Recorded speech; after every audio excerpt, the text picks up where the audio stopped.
Greener pasture. Madalas natin itong maririnig sa mga kaibigan natin na malapit na mag-resign. They want to look for a greener pasture daw. Pero alam niyo ba yung kwento tungkol dito? Nanggaling ito sa isang kasabihan na it's always greener on the other side.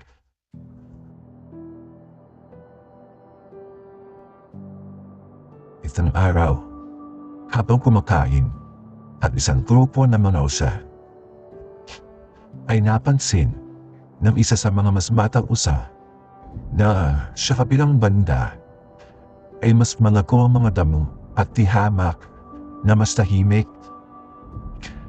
Samantala, kung nasan sila, dito, halos lahat ng hayop nagsisiksikan. Kung saan, wala na masyadong mapagkunan ng pagkain. Huwag kang pupunta dyan.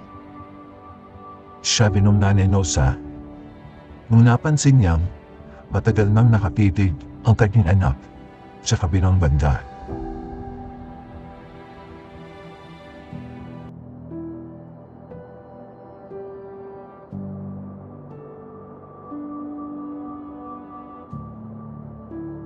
Ang pagpapatuloy, pinagbawalan siya ng nanay niya na pumunta sa kabilang libayo. Pero, sawang-sawa na yung batang usa sa kakakain ng patay na damo at pinanangintimihan bakit palagi siyang pinagbabawalan na tumawid sa kabila samantalang sobrang tahimik at payapa naman dito. At isa pa, ay napakaraming pagkain dito. Kaya tumaling at yung nanay niya ay pataas siyang umalis. At nun nga ay nagtungo siya sa kabilang ibayo.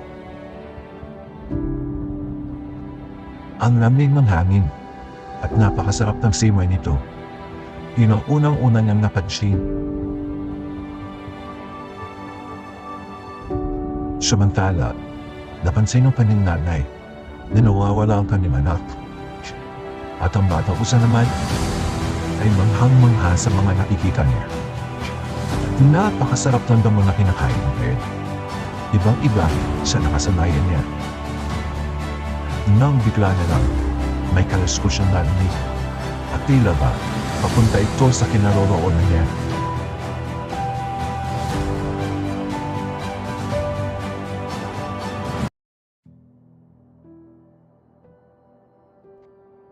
May narinig siyang kaluskos na tila ba papunta sa kinaroroonan niya. Di ba sinabi ko sa'yo, huwag kang pupunta dito. Bakit di ka nakikinig? Galit na sinabi ng Nanay Nosa at sumagot naman ang batang usa. Palagi mo na lang ako pinapagalitan. Samantalang ang ayos-ayos naman pala dito. Wala namang dahilan para pagbawalan mo ako. Gustong-gusto mo lang talaga akong pinapa. Bago pa niya matapos ang sasabihin niya, ay isang malaking leon ang lumabas at sinunggaban ang kanyang ina. Anak, takbo! Sabi sa kanya ng nanay na habang tagat-tagat na ito ng leon. Sinubukan naman ng tumakbo, subalit nahuli din siya ng isa pang leon. Gusto niyo humingi ng tawad, subalit naiyak na lang siya. Sapagkat sa mga sandaling ito, alam niya, nauli na ang lahat. Greener pasture. Hindi palaging positive ang ibig sabihin niyan. Kasi baka may dahilan, bakit mas malalago ang damo sa ibang ibayo. Kaya din may kasabihan na it's always greener on the other side. Palagi mo raw mararamdaman na may kulang sa iyo. At palagi mong sisilipin kung mas masarap ba ang ulam ng kapitbahay mo kesa sa kung anong meron ka ngayon.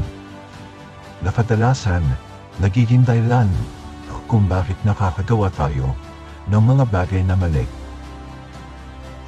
At ang mga liyong sa buhay natin ay ang mga consequences ng ating mga maling gawain. Kaya, iwasan natin ang mainggit nang hindi tayo napapahamak.